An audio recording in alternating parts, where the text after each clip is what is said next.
Okay, so we are the second class of Masachet Sanhedrin, Daf Sadi Amud Bet, 6 lines from the top of the page, Amar Rabbi Yochanan.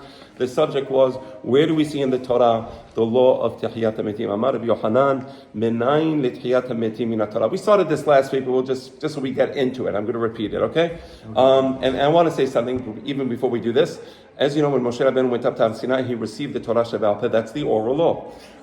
Not everything that Moshe Rabbeinu received in the oral law was put down in writing in the Torah Shebichtav, right?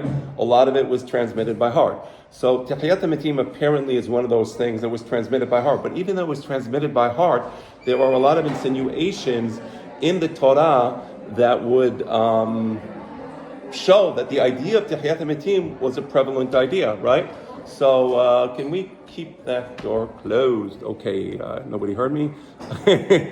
Okay, so nevertheless, so that's what we're looking for, insinuations, right? There's no place explicitly in the Torah where it says there's Tehiyat HaMetim. Many things are not explicit in the Torah. I'll give you an example. How many melachot are there on Shabbat? 39. Where does it say in the Torah? Shabbat is one of the foundations of Judaism. It was transmitted by Moshe Rabbeinu to the Jewish people, so we know that. So, but nevertheless, Amar Rabbi Yochanan menan l'tchayet hamitim min Torah shneimar untatem mimenu et terumat Adonai leAharon haKohen. The pasuk says that it's talking about the terumah. Girls, can you? We're having a class here. Can you leave? Thank you. And close the door behind you, please. So it says that when Hashem is teaching the Jewish people about the laws of terumah, he says you're going to be, the terumah is what you give the Kohen, right? So when you harvest the wheat, a portion goes to the Kohen. When you pick fruits off the tree, a portion goes to the Kohen. And the Torah says you're going to give this to Aharon. Now here's the thing. In the desert, nobody had fields. In the desert, nobody had wheat fields. Nobody had orchards. Nobody had vineyards. So how the heck are you going to give terumah to Aharon HaKohen? You can't give him terumah because he never entered Eretz Yisrael. So what does it mean? Untatem mimenu, it's terumat Adonai leAharon HaKohen. The pasuk says, and you shall give the terumat to Aharon. What? V'chi Aharon le'olam kayam. Does Aharon live forever? No. He died in Hor HaHar. He was buried in Hor HaHar a few months before the Jewish people entered the land of Israel. He passed away. He went up to the mountain and never came down. He never entered the land of Israel. So what could the Torah have meant when it said that you will give the terumah to Aaron? You understand the question? Well, there's only one answer. That Aharon HaKohen will come back to life in the days of Tehiyat HaMetim, and when he comes back to life, you'll be able to give him the terumah. Clear? So that's clear? Okay, so now the Gemara is going to give a few more sources in the Torah that again insinuate the law of the philosophical idea of Tehiyat HaMetim. But before doing so, it's going to take a moment to discuss some things related to terumah. So again, you all know what terumah is? You harvest your field. Right? So we have a tax system in America. You make income, you have to give a certain percentage to the feds, a certain percentage to New York State, right? There's different types of taxes. So in Judaism, when a person has agricultural produce, he gives about 2% to the Kohen. Right? So let's say you have 100, bushels of corn. You would give 2 bushels to the Kohen. That's terumah. Now that terumah has a status of food that is kadosh. Kadosh means it's holy. So for example, the Kohen may only eat it in a state of ritual purity. So if the Kohen eats terumah and he's impure, it's considered like a desecration. It's considered like he was desecrating something holy. It's hayab mitah. It's mitah b'da shamayim. So it's a very bad avon. You're not right. It's like the Torah takes it very seriously. So we're going to deal with that aspect of the terumah. By the way, if a foreign person eats terumah, let's say a Kohen has somebody over his house, and he has fruits that are terumah, he's not allowed to give it to a non-Kohen to eat. Right? He can eat it. He's a Kohen. His wife can eat it. His kids can eat it. He can't give it to his friend if his friend isn't the Kohen. So now I wanted to give you that background so you understand what the Gemara is talking about in this discussion. His wife and kids also have to be in that's a great point. We're studying here, so would it be possible maybe to have them somewhere else? Thank you so much. I appreciate it. Right.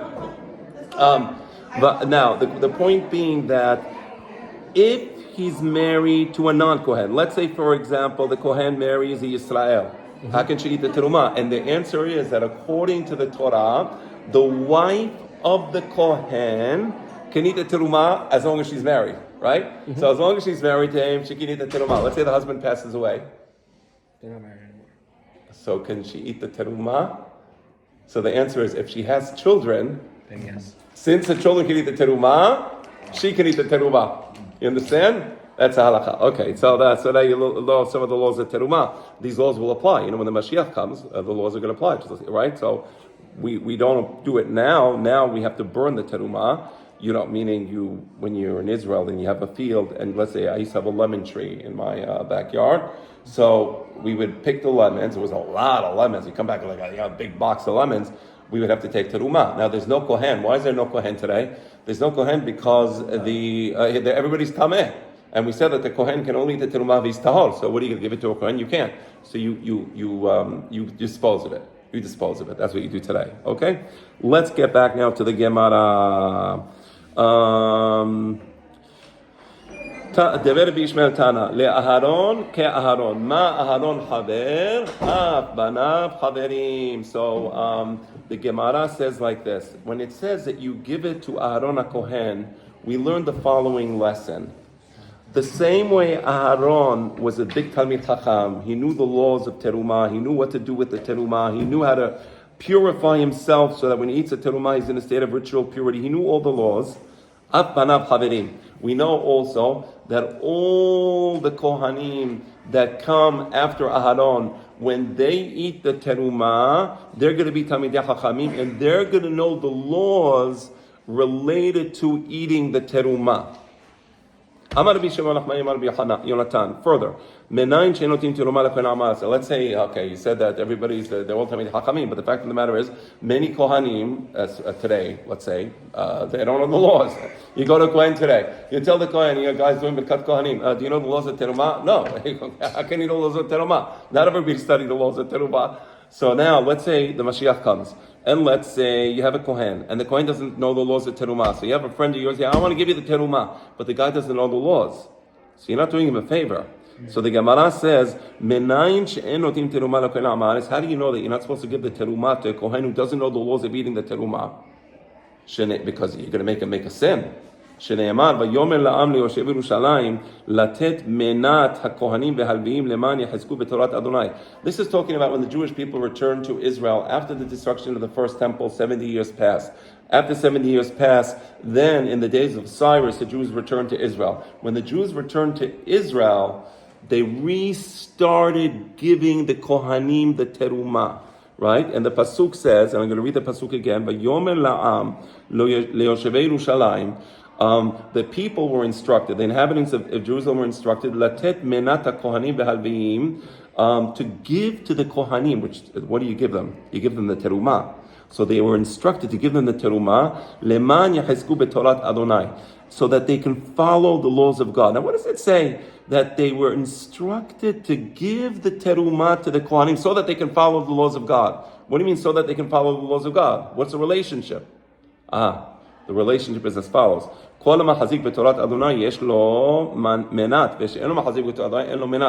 teach us, when do you give terumah to a kohen if he knows the laws related to the terumah? But if he doesn't know the laws related to the terumah, don't give him the terumah, because he's going to make an avon. The food is holy. He's going to eat the terumah. He's going to make an avon. So you're not doing him a favor. So don't do that. That's haram. Remember we said last week, we brought you the laws of so there's a law, let's say there's a blind person, and the blind person is walking, and you're going to put an obstacle in front of the blind person. That's haram. You can't do that. Okay, so now you say, what does that have to do with me? So let's say I know a person who has problem smoking. He used to smoke, and he's trying to stop smoking. So what do? I take out a cigarette in front of him, and I smoke the cigarette, and now I'm causing him to break his will. I'm breaking his will. I'm causing him now to smoke a cigarette. That's an example of don't put an obstacle in front of a blind person. Another example, I know a person, he's a compulsive gambler. He's going to they have this club to help people cure themselves from compulsive gambling. So you take him one night and you take him, let's go to Atlantic City and have gambling. How can you do that to the guy? You're not a compulsive gambler. Maybe you can go one night and gamble and whatever, and you'll be okay with it. You won't ruin your life. You're taking this guy gambling, you know that it's going to ruin his life. right? That's you're not allowed to cause another Jew to make a sin. You can't say, "Well, it's my problem; it's his problem." You can't do it. I was once great story. This this is in Manhattan Beach. This is in the days of COVID. So it was summertime, and my air conditioning. It was like a flooding. There was like water coming from the ceiling. You know what's happened? It's a Shabbat. This is like classic. Never happened. It happened to me many times that there was problems with the air conditioning with it. Every single time it happened. Never happened to me in the middle of the week. Only on Shabbat. So I'm going to sleep. I hear the water like dripping. I'm like, what am I going to do? Like, it's scared. There was like probably something was like clogged, right, in one of them. So I'm like, what am I going to do? I don't know what I'm going to do. It's dripping. I can't shut the air conditioning. Anyway, finally it became like very, very bad. I didn't know what to do. It was like water was coming down. So I go outside. I'm wearing like a hoodie and like sweatpants, and I'm like going outside. It's 12 midnight now. I'm trying to find somebody. It's COVID. There's nobody outside, right? It's midnight in the COVID days. I'm trying to find somebody to like help me, and I'm walking around the neighborhood, following these guys in this van. They pull up next to me. I think they're probably going to want to mug me, like 6 guys in a van. They're like, "Hey, what are you doing?" I'm like, so I tell them, "Look, I'll tell you the truth. I'm Jewish. I got this problem." It ended up, they were like, "Oh, okay, we'll help you." So I told them, I said, "Listen," they say, "You want to come in the van?" I said, "I can't come in the van. I'm Jewish. How about you meet me by my house?" I told them where the house is. So they're sure enough, they were there. I walked. They were driving. They were waiting for me. Like, "Oh, this is crazy." So I told them, "Listen, I really appreciate this. This is really nice of you guys." They said, "Don't worry, I'm Jewish. I know what it is. I have Jewish friends. I'm Jewish and I have a Jewish friend." I said, "You're Jewish?" Oh my God. The Pasuk says, "Lifnei ve'lo titen mikshal." I can't cause a guy to make an avon. So he starts asking all the people, "You're Jewish?" "Yeah, I'm Jewish." "You're Jewish?" And finally the last guy, "No, I'm not Jewish." He wasn't Jewish. He was a guy. I said, "Go in. Can you do me a favor, please? I can't tell you what to do, but it's dripping. It's air conditioning. I'll show you where it is. I'm not telling you what to do. It's a goy. Still, you don't want to tell the goy, even then, to do work on Shabbat. But the whole thing was going to collapse. It was really an emergency. So he shut the air conditioning. Everything was fine. It was a cool night. No problem. But that's an example of the thing. The Jew said, "I want to help you. No problem. I want to help you. I can't make him make an avon. I'm going to tell you. I won't do the avon, but you do it, right? You get haram." So you have to sense when you give the kohen the terumah, you think, "I'm doing my friend a favor." You love your friend and you should love him, but don't give him terumah if he doesn't know how to eat it, right? Because otherwise, bar minan, it could be a big avera. Okay, let's continue. A few more lines of that, and then we're going to go back to Tehiyat HaMetim. Amar Rab Aha bar Ida, Amar Rab Yehuda. If you give terumah to a kohen, and the kohen doesn't know how to eat it, you're making an avon. It's like you're giving it before a lion. And you're not allowed to give terumah to an animal. You're not allowed to give terumah to anybody other than a kohen who knows how to eat it. Ma'ari. Now, when a lion eats, safek dores ve'ochel. Sometimes a lion, before he eats, he kills the animal, and then he eats the animal. Okay, hopefully the animal will be killed, and it won't suffer because it's dead, right? But sometimes, if the lion is really hungry, safek eno dores ve'ochel, he'll start eating the animal while it's alive. He won't even have to kill it. He'll just start chomping on it, right? So you don't have, do you know how the lion is going to eat? Do you know the lion is going to first kill the animal and then eat it, or just eat the animal while it's alive? You don't know. So the same thing, you have this kohen, he doesn't know the law. You know how he's going to eat the terumah? Safek ochla b'tahara, maybe he'll be pure, it could be. Safek ochla b'tumah, so you don't take a chance, don't give it to a kohen am ha'aris.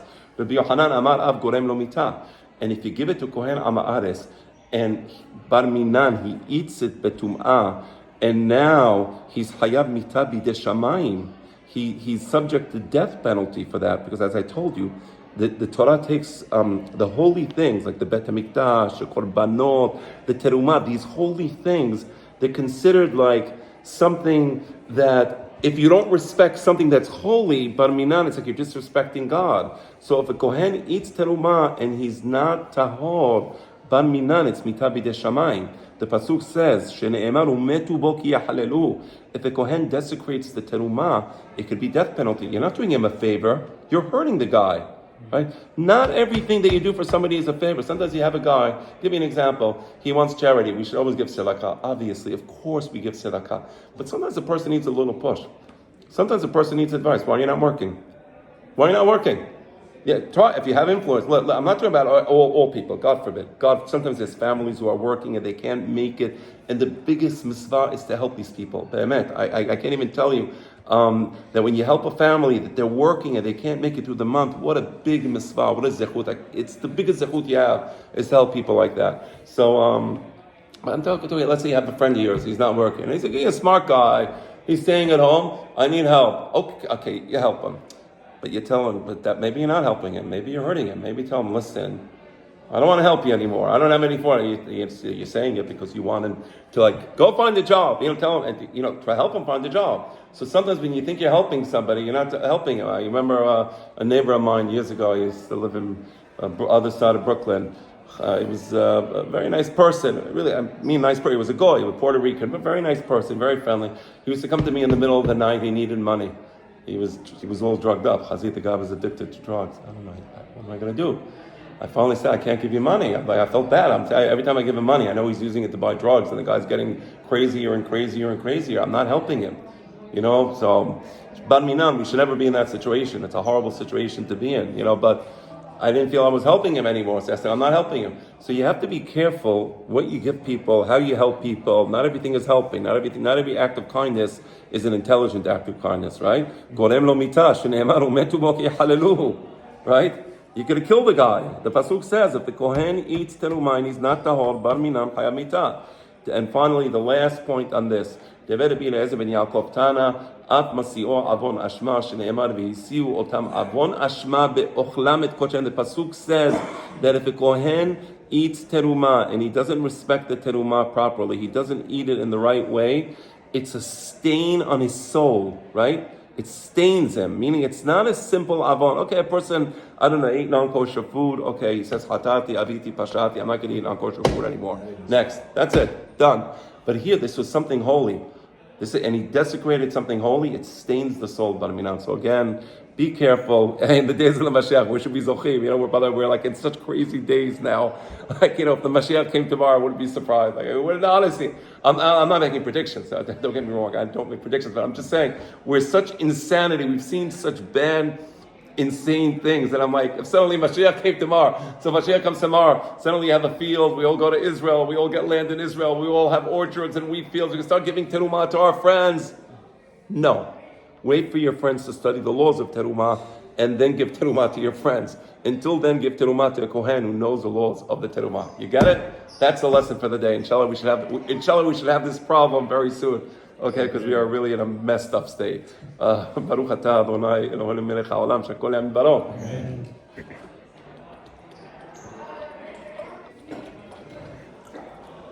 Now, what you've all been waiting for, Techiyat HaMetim. Tanya, back to say, Techiyat HaMetim. Rabbi Simai Omer, Menayin L'Techiyat HaMetim Min HaTorah. Do you have another source for Techiyat HaMetim in the Torah? We saw the previous source was that one day we're going to give terumah to Aharon. Okay, that's a very nice source. Do you have another source? He says, Shene'emar, Be'ram hakimoti et beriti itam, latet lahem et eretz Canaan. Okay, when Hashem speaks to Moshe Rabbeinu, Hashem sends Moshe Rabbeinu to Paro, and he tells him the following. He says, I want you to know that I made a promise to Abraham, Yitzchak, and Yaakov, and I promised them that I'm going to give them the land of Israel. Right? And I want you to go now to the Jewish people, and I want you to take the Jewish people out of Egypt, and I want you to give the land of Israel to the Jewish people. You're gonna take them out of Egypt, right? And then when he speaks to Moshe Rabbeinu, in the middle of that speech, God tells Moshe Rabbeinu the following sentence. He says, and I am going to fulfill my promise. I promised Abraham, Yitzchak, and Yaakov that I'm going to bring them into the land of Israel, and I will bring them into the land of Israel. I will give them the land of Israel. That's what's going to happen. So, if you look at the pasuk, he says, I'm going to give them the land of Israel. Lachem lo ne'emar. If he was talking to the Jewish people who are in Egypt now, he would have said, I'm going to give you the land of Israel. You are going to come into Israel. But he doesn't say you. He says them. Now, this is hundreds of years after Abraham, Isaac, and Yaakov. This is 400 years after Beri ben Abetarim. Abraham Avinu had Beri ben Abetarim in this week's Parasha, where God comes to him and he says, 400 years later, the Jewish people come out of Egypt. Abraham Avinu was already in Olam Haba. Yitzchak was in Olam Haba. Yaakov Avinu was in Olam Haba. So what does it mean I'm going to give them the land of Israel? So again, you see the Torah is very carefully written, And you see in the Torah hints for the future Tehiyat HaMetim. Now just, in terms of timing, let's talk about that for a second. When does Tehiyat HaMetim take place? So first of all, there's going to be a war. It's called Gog Magog. Gog Magog is going to be a global, I guess, probably just World War III. Let's just make it really simple. It's probably going to be World War III, which apparently will be centered somehow around Israel. So there's going to be some. I'm sorry. From the north coming down. I mean, right. So there's different Nevi'im speak about it. You're talking about the Navi Hezkel, and Navi Hezkel says there's going to be a king called Gog, and the country is going to be Magog. Of course, these are hints. We don't know exactly what the Magog refers to, but Magog is part of the Western world that we know already. But what and how, we'll see. But there's going to be a war where the Goyim enter Israel. And in the middle of the battle, they'll take over Jerusalem. It's going to be a very terrible situation for the Jewish people. And then it'll be like complete darkness from the point of view of the Jewish people. Many, many deaths, not just among the Jewish people and among the Goyim. And then the Mashiach will enter the battle, and he's going to be the one who saves the Jewish people, and he will reconquer all of Israel. I mean, when I say all of Israel, as in the days of David HaMelech. And the Jewish people will reestablish themselves as a power in Israel. He'll build the Bet HaMikdash. He'll go to war against the Amalekites. Brother, did you all see my speech from this Sunday? Yes. Watch it, because I discussed the Amalekites there. It's really, it's important to know, because, there's so many things happening, and you gotta see history unfolding from the prism of the Torah, because it gives you like a sense of, I understand what's happening, right? So Iran is Amalek, okay? So that's clear, and I discussed that a little in my speech. Mm-hmm. So the point is that there's going to be this war, and it's going to be catastrophic. Okay, that's what it seems like. And then the Mashiach is going to come, and he's going to turn the war around, and the Jewish people will be victorious. And then after everything is done, after Amalek is destroyed, after the Bet HaMikdash is built, then there's going to be a point in time where there's going to be Tehiyat HaMetim. That's what it appears like. There's another version that says, no, Tehiyat HaMetim will happen together with all of this, Gog and Magog stuff. But apparently, from what I understand, it's later. Tehiyat HaMetim takes place later. Okay, yes, sir. We need the third Bet HaMikdash in order for the Mashiach to come. Well, it's the other way around. So when the Mashiach comes, he's going to be the one who builds the Bet HaMikdash. You understand? So before the Mashiach comes, and part of what I didn't tell you, actually, now that you're mentioning it, it's good that you said that. Before the Mashiach comes, Eliyahu Hanavi arrives, and he announces, how do we know who the Mashiach is? Every guy says, I'm the Mashiach, I'm the Mashiach. No, you're the Mashiach, I'm the Rebbe, you're the Rebbe. I don't know, I go crazy already. It's okay, we don't have to go crazy. We don't have to go crazy. Eliyahu Hanavi will come, and he will be able to identify himself in a very clear fashion, right? There'll be unbelievable miracles in the days of the Mashiach, part of which is Eliyahu Hanavi. Now, let me tell you the pasuk. It says, הנה אנוכי שולח לכם את אליה הנביא לפני בו יום אדוני הגדול והנורא. He says, I'm going to send you Eliyahu Hanavi, and there's going to be an unbelievable and frightening day. Before that unbelievable and frightening day, I'm going to bring Eliyahu Hanavi, and Eliyahu Hanavi is going to cause the Jewish people to make teshuvah. The pasuk says, "Veheshiv lev avot al banim velev banim al avotam."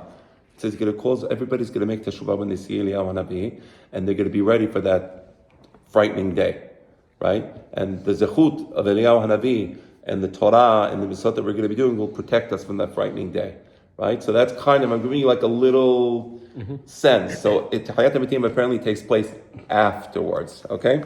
So, yeah. Is the frightening day going to be the day that Jerusalem gets taken over by the That's what it looks like. It looks like there's going to be a day where, when you look at the book of, if you actually look at the Pesukim in Zechariah, when I was young, it's okay, I know I'm a rabbi now, but when I was young, I used to watch TV. I hope nobody gets upset. Nobody's walking out. You're good? You're good? Okay. So, I used to see, there was a movie called Raiders of the Lost Ark, Steven Spielberg, very exciting. The Ark of the Tabernacle, just very exciting as a child to see that in Hollywood. You remember there was a scene where they open up the ark and they begin to melt? Yeah. Faces melt and that whole thing. So that's actually straight out of the Navi Zechariah. Mm-hmm. So it says when the people are going to be standing in the city of Jerusalem, these Goyim are going to be there. They were to conquer the city, and it's going to be a very dark day. And then when Hashem sends the Malachim into Jerusalem, that's going to happen to them. You're part of what's going to happen to them. Suddenly their skin is going to melt off and their eye sockets are going to melt. And like mamash, like Steven Spielberg is Jewish. He obviously must have seen that, and he said this is a great scene for a movie. So yeah, it was a good scene for a movie, and he took it from that. So that's describing Gog and Magog. That's part of Gog and Magog, right? Scary stuff. But we believe in miracles, and we believe that Hashem will protect the Jewish people. And we're going to need miracles, because he's saying, okay, we lived in Egypt. There was no water. All the water turned to blood. How did we survive? Well, we did. We did, because God gave us water nevertheless. Oh my gosh, it was these Sephardea, Kinim, horrible lice. No, we were okay. God protected us, right? Arob, Dever, terrible, Shaheen, all the boils, horrible. Like, how did we survive? God protected us, right? Barad, all the things. Arbe, Makat Bechorot was terrifying. People were dying left and right. The whole Egypt was filled with screaming, horror, terror. And we were okay. We were okay. So I'm saying, in Yemot HaMashiach, it's going to be horrible. And the Hachamim say the miracles of Yemot HaMashiach will be much greater than the miracles of Yetziat Mitzrayim. And it makes sense.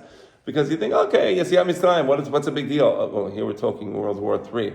And you know what Albert Einstein said about World War III? I told you, I think we were talking maybe a few weeks ago. Albert Einstein, they once asked Albert Einstein, how do you think World War III is going to be fought? Like, how's that going to be? So Albert Einstein said, I don't know about World War III. I can tell you about World War IV. He said, what's going to happen in World War IV? He said, I know how it's going to be fought. He said, how is it going to be fought? They're going to be using sticks and stones. That's what he says about World War IV. Okay. He has a point. About me, if there's World War III, I'm afraid to think about what's going to happen. It's like, how do you survive that? You can't. It's just, the planet is over. It's gone. There's nothing. They destroy, talk about global warming. Okay, let's say there's global warming. Apparently there is some, rise in temperature. Granted, I'm not saying it's from carbon dioxide, whatever it is. That's the point. I'm not a scientist. I'm just saying, okay, global warming, are you joking? You're talking about World War III. You're talking about nuclear, and by the way, you see the world. It's it's going in that direction. Okay, we're going to try to get electric cars. It's good. I'm all for it. Don't get me wrong. I'm for it. I'm for clean water. I'm for good environment. I really am. My wife yells at me. I don't throw things at all. But if I would throw a piece of even a little teeny something, pick that up. What are you doing? My wife is into the environment and very green and very this. Okay. But, nuclear bombs, you're talking nuclear holocaust, the whole planet is going to go into this, darkness, and there's going to be, ice, and, you know what I'm saying? Yeah. So it's it's, what? It won't be a global warming. It'll be a global winter of, a nuclear winter, bar minan. It's I'm not saying that global warming is not, or is, I'm not commenting, I'm just saying, there's much crazier things happening, right?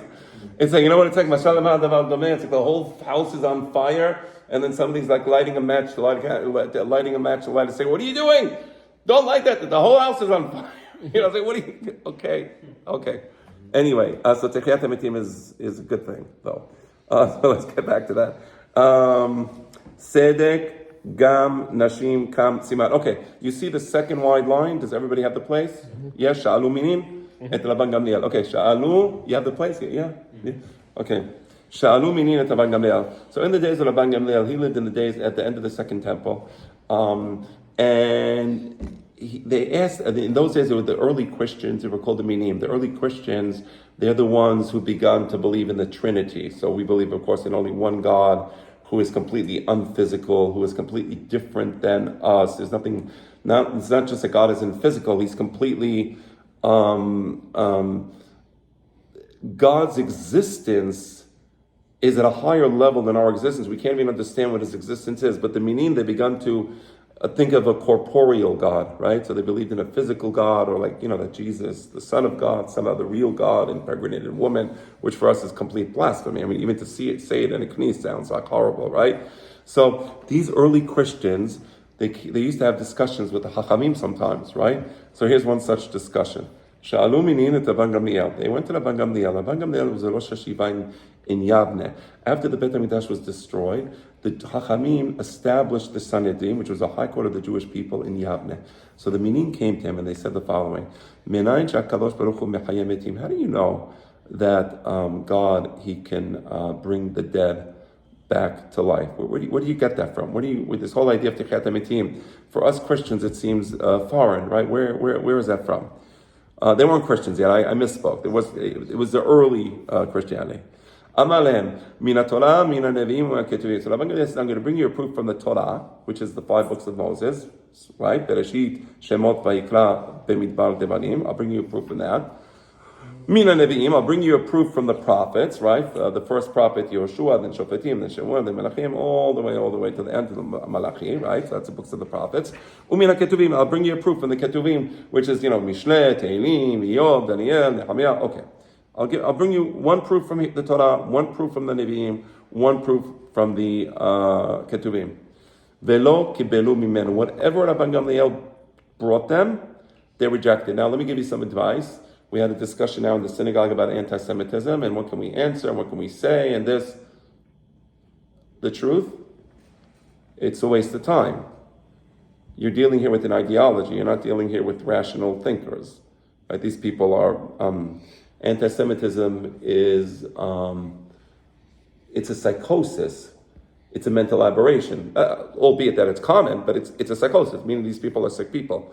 So there's no point in arguing with ideologues, right? Because when you're arguing with an ideologue, it's not a logical, dogmatic ideology is not a manifestation of logical thinking. That's what I was trying to say. Sorry, you want to say something? You're saying that they're not rational thinkers. They're not rational thinkers. Fight with someone who just doesn't have the same, doesn't have a general understanding of anything. Exactly. They're not rational, right? Exactly. They're not. They accuse Jews of using blood for matzah on Pesach, but it's forbidden for us to eat blood. It's explicit in the Torah. But on the other hand, Gentiles used to use blood in their Gentile rituals all the time. Why are you coming to us? We're the ones who forbade it, and you're coming to us as an example, right? And they're more, but it's. So I just gave you a logical argument. It's irrelevant. If anybody here believed in blood libels, nothing that I just said would change his mind. It doesn't matter.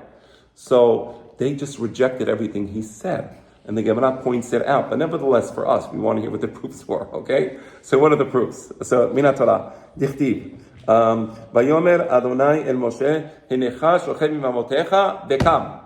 God tells Moses, this is at the very end of the Torah, God tells Moshe Rabbeinu, you are now about to join your fathers. He was about to die. He didn't really die. He went straight to the Shamayim. But let's say he left this world. Okay. You're going to be lying down with your fathers, O Moses, says God to Moses, meaning it's the end of your life in this earthly realm. Vekam. Now, if you look at the pasuk really says, I want to read to you the whole pasuk. It says, you are about to lie down with your fathers, right? In this earthly realm. Moshe Rabbeinu went up the mountain. He went up to Har Nebo. God buried him. We don't know where he was buried.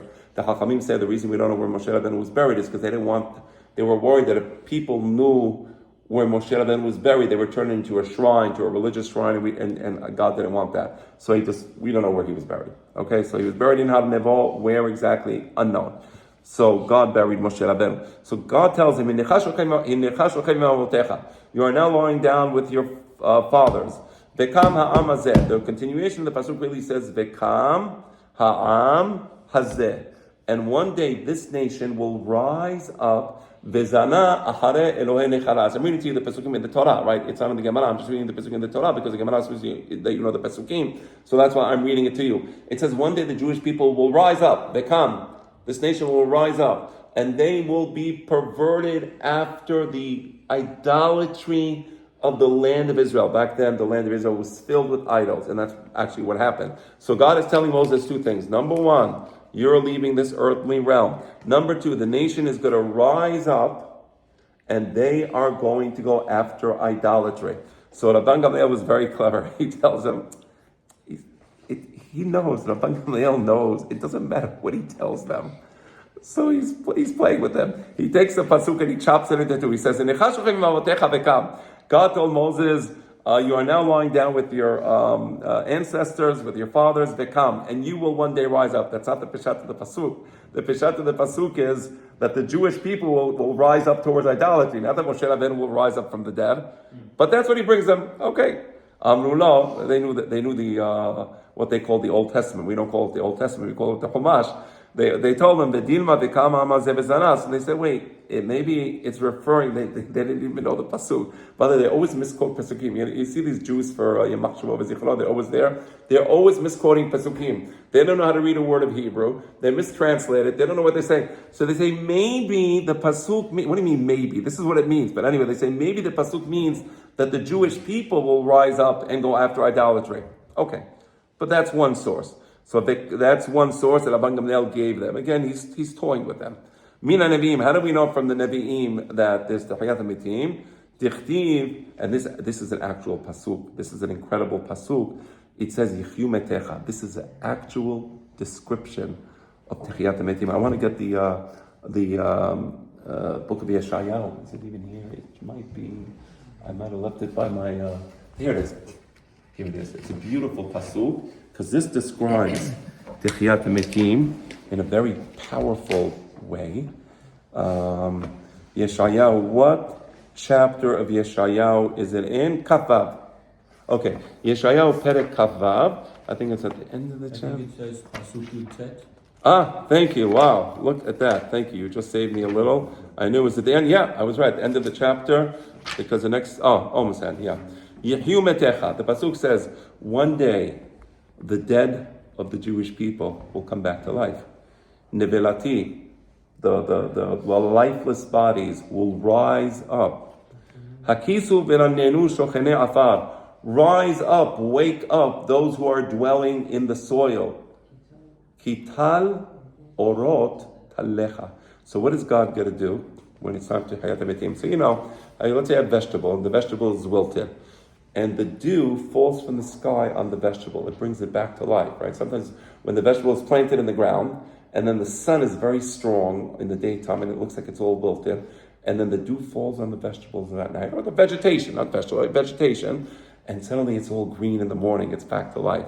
So he says there's going to be a special tal, a special dew that Hashem is going to bring on us. We don't know what that dew is, we don't know scientifically what it is, what it's going to be made of, but it's going to be a special tal, and it's going to bring the bodies back to life, as if although when you have a dry vegetable and it's all wilted and suddenly there's rain or there's water and it comes back to life, so God's going to bring that water on our bodies that's going to bring us back to life.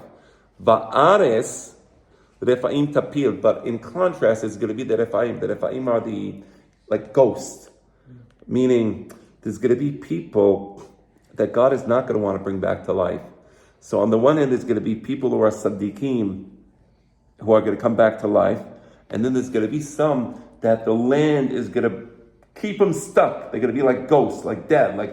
God is not going to allow them to rise back up. Va'ares, the land itself will push down these refaim, these ghosts. They're called the refaim. They're called ghosts because they're not going to be able to come back to life, as opposed to the other people who's going to be like fresh vegetation that suddenly is green again and is alive again. Right? That's a pasuk in the Torah. That's a powerful pasuk right there.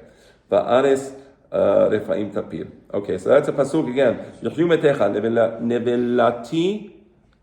nevelati yekumun.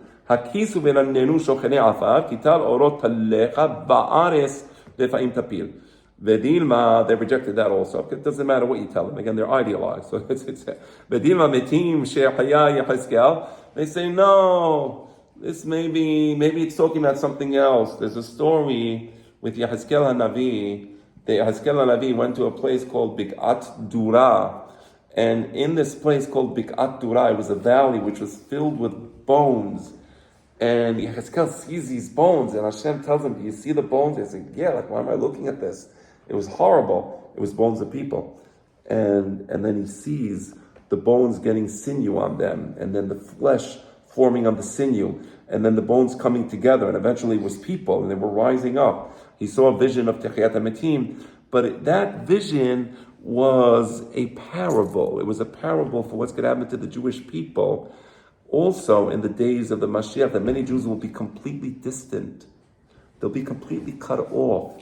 You're going to say they're not Jews anymore. Like you go even to Israel today. Chazad, people there, they don't know many, not all of them. There's many, today especially, after what happened, many they want to become religious again. It's unbelievable. But there's people who are they don't know anything. really chazat. Like I have a coworker. I work for an Israeli company, tech company, and we're like we have the parent company is in Israel. We have companies all over the world. Local entities all over the world. I meant to say. But anyway, so I speak with her. Obviously, I have a lot of colleagues who live in Israel. So she wanted to know. One of them wanted to know if I fasted on Kippur, and I said, "Yeah, I did." And she was like surprised. She was like, "Wow!" Like I said, "Did you fast?" Like I wasn't trying to be insulting. God forbid. I don't do that. She didn't take it insulting. She says, "No, like it's just it's just like a tradition. Like the older people do that, right?" And I feel bad. Honestly, I feel bad because she was educated in such a way that she doesn't know anything. So Yechezkel HaNavi sees these people who are completely lifeless, and that's a parable, not of Techiyat HaMetim. That's not talking about Techiyat HaMetim. That's talking about people who lost everything, all their Judaism. My wife teaches some kids how to speak Hebrew, so whenever she's like on Zoom, like different parts of America, Jewish kids, they know nothing. The parents know nothing. So my wife makes it a point to teach them to say Shema Yisrael. Like she's all happy. She taught them to say Shema Yisrael. They have nothing. So these are the dry bones of Yechezkel that you're looking at the Jewish people. You say, where's the hope? And God says there's hope. They'll come back to life. So that's a different type of Techiyat HaMetim. So when it says Yechyu Metecha Nevilati Kumun, it's talking about our Techiyat HaMetim, meaning the physical Techiyat HaMetim. When Yechezkel was talking about Techiyat HaMetim, he was talking about the spiritual reawakening of the Jewish people that's going to happen when the Mashiach comes. People who have zero Torah, zero connection to Judaism, suddenly they'll rise up and they'll be alive again. Yeah. So, sorry to interrupt, but in your speech that you made on Sunday, Yeah. you spoke about people that... You were there? I wasn't there, but I just listened to it today, and it was extremely powerful. And something that you mentioned was that people now are becoming more Jewish because of it. You're saying that there was a case of a person who started and she lit Shabbat candles for the first time. Yeah, Is this considered part of the spiritual Yes, awakening? That you were just 100%. talking? Yeah. There's a lady, I spoke about a lady who, Chazita, she asked for Shabbat candles, they brought her Shabbat candles, and then she called up the rabbi before Shabbat. She didn't know what to do with them. Like, how do I light Shabbat candles? So they had to send somebody over. She didn't know how to light Shabbat candles. Right? Like, literally, Chazita, now she's coming back to life. So it could be that we're beginning, This is it, yeah. we're seeing something. I don't know. I don't, I like reserving judgment and, just thank you to Hashem for giving us another day of life. Thank you to Hashem for unifying the Jewish people. There's a lot, by the way, tomorrow I have a live Instagram feed. Really join it because I'm going to be talking about what's happening in Israel. And there was an unbelievable miracles that people don't even know about.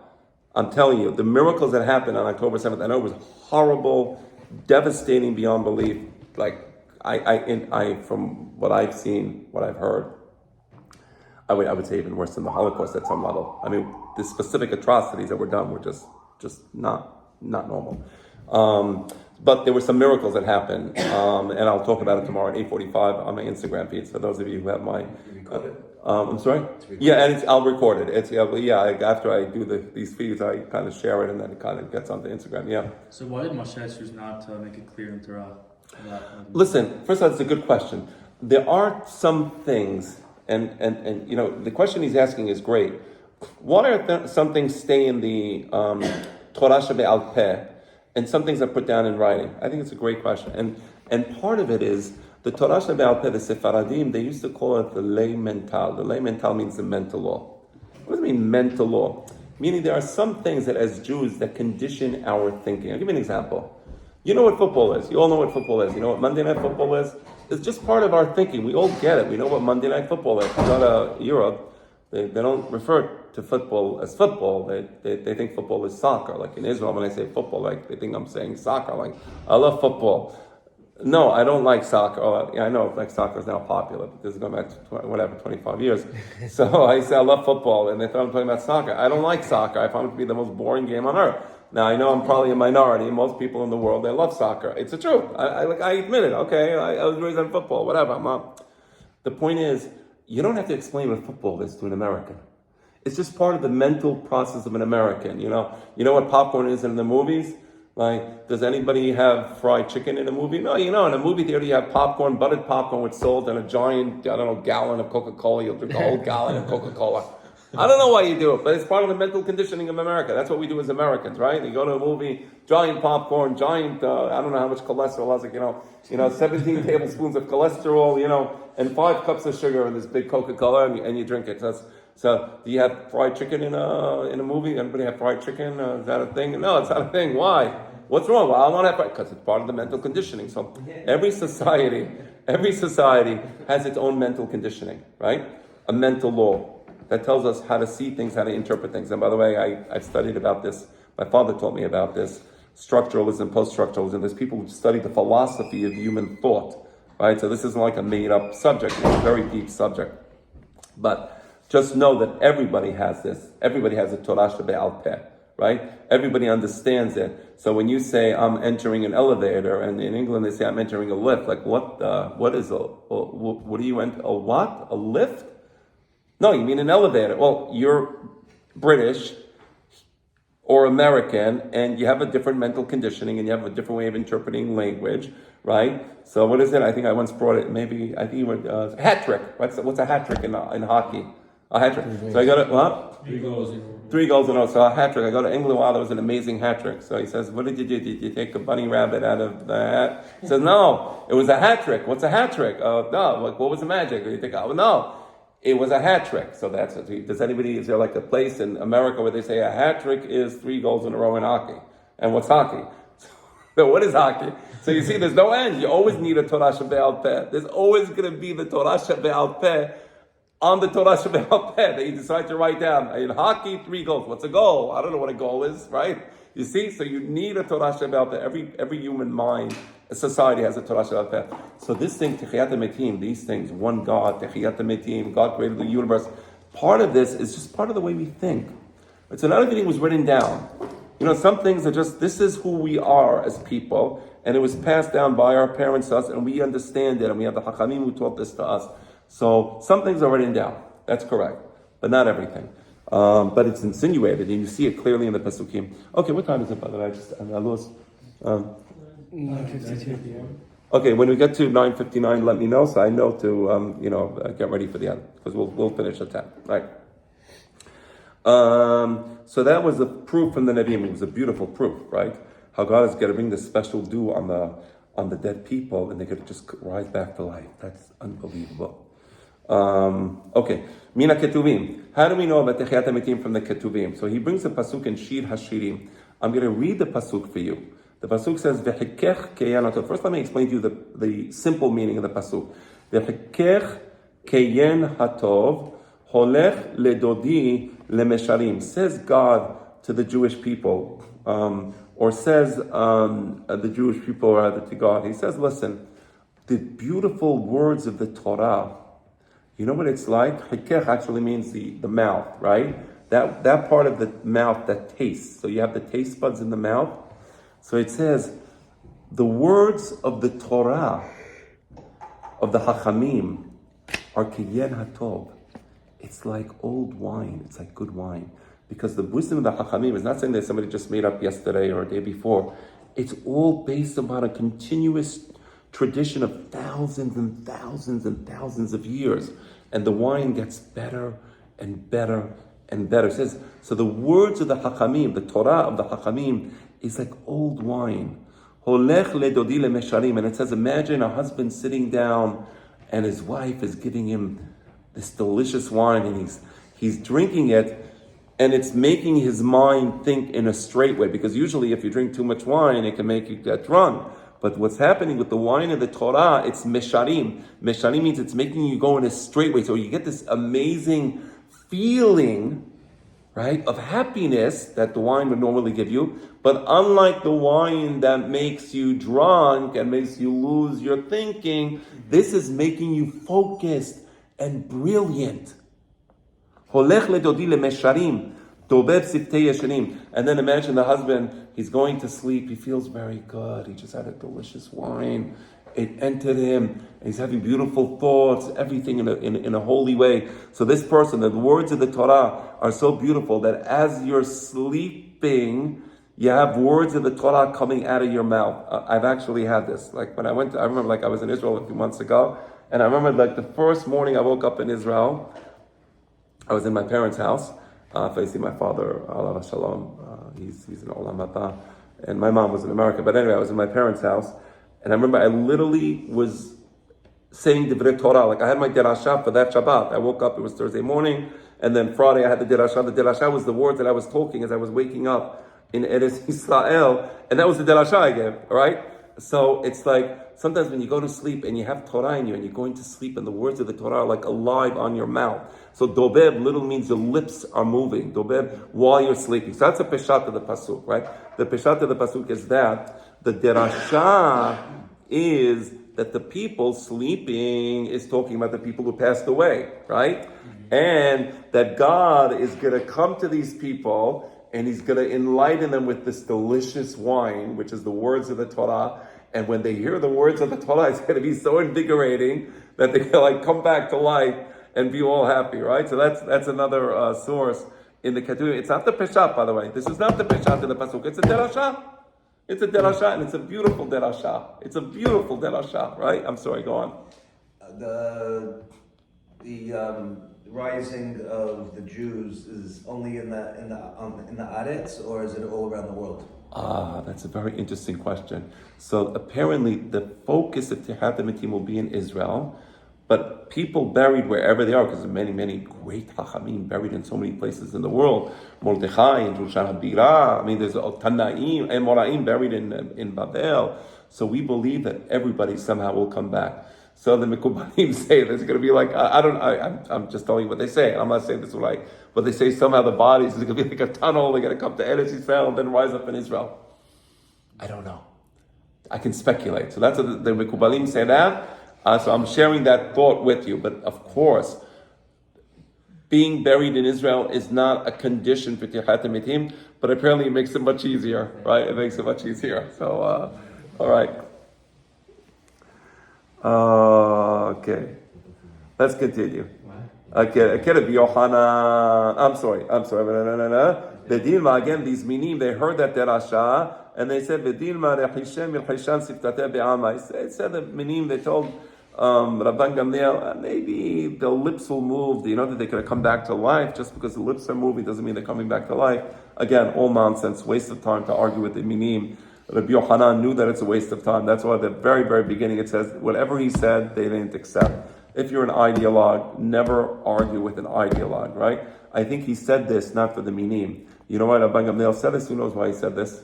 For us. For us, for the people listening. The minim enter the Bet Midrash and they start arguing. So he's talking to the Talmidim. These guys are not going to accept anything you say. You want to believe it's a flat earth? Okay, believe it's a flat earth. I can't help you. The earth is flat, the earth is flat. Look, but there's a picture. You know, Hubble's telescope, it's looking at the earth. No, it's a conspiracy. Everything's okay, well, fine. So be it. All right. Let's continue. There is another interpretation of the pasuk, and it's as follows. A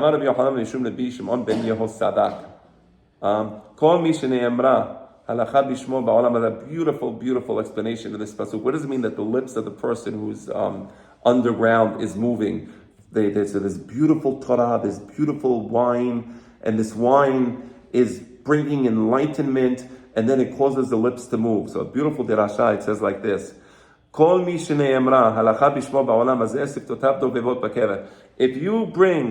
you say, oh, I learned this from this rabbi told me that my father, for example, told me so much Torah. So I constantly mention my father's name. Why do I mention my father's name? Because of this Gemara. It says, if you mention somebody's Torah, you bring a halakha, my father taught me this, or this rabbi taught me that, or the other rabbi taught me the other thing, right? When you mention them, their lips, it's almost like their lips are moving underground. Not that the lips are physically moving underground, meaning they're so thrilled in Olam Haba that their Torah is alive in Olam Hazeh. You know, like sometimes you say, what did I do in this world? Okay, I worked, I made money. Okay, like what did I leave behind? So this Chacham is looking and he sees people are learning his Torah. So it's like such excitement that the neshama up there in Olam Haba, somehow like the energy goes to the body in this world that the lips are moving, right? That's the idea, right? Unbelievable. And by the way, I believe it. I believe it 100%. I really believe that when I mention my father's Torah or somebody else's Torah, that mamash, it's like they once this big, the Kabbalistic rabbi came to me. I gave a beautiful devout Torah, and he said something so nice. He says, right now, your father is in Olam Haba, and your father is telling all the other Chachamim, look what a beautiful devout Torah my son just said in my name. I said, wow, what a nice Kabbalah. He was a Kabbalistic rabbi, he told that to me. So I said, thank you, that was a beautiful Kabbalah. But it's true, like there's a connection, the Torah, it connects you, right? People say, I want to go to a grave, I want to visit the grave of this rabbi, I want to visit the grave of that rabbi, okay, no problem. They want to be connected. You want to be connected with the rabbi? Open up his book and study it. That's the connection, okay? All right. What time is it? 10. All right. So okay, so that's it. So we'll stop here. I think that's a good place to stop. We still have a lot more about the Hayat HaMetim, but we'll do it, Belina, the next week, 8:30. We're going to be on time, Be'ezrat Hashem. We're going to say Kaddish, right? I'm sorry, you had a question? If you have a question, we'll go ahead. What a question? I'm just wondering if there's an inherent contradiction between Gan Eden and Hayat HaMetim. That's a great question. You want to ask me next week? Because I don't want to just do it in 30 seconds. I want to give you a real answer. What's the connection between Hayat HaMetim and Gan Eden or Olam Haba? Or if there's an inherent contradiction and how it's resolved. Right. Okay. Fair enough. So let's flesh that out next week. Okay. Rabbi Hananya ben Akashal ben Asa, Kadosh Baruch Hu, Zakot et Yisrael.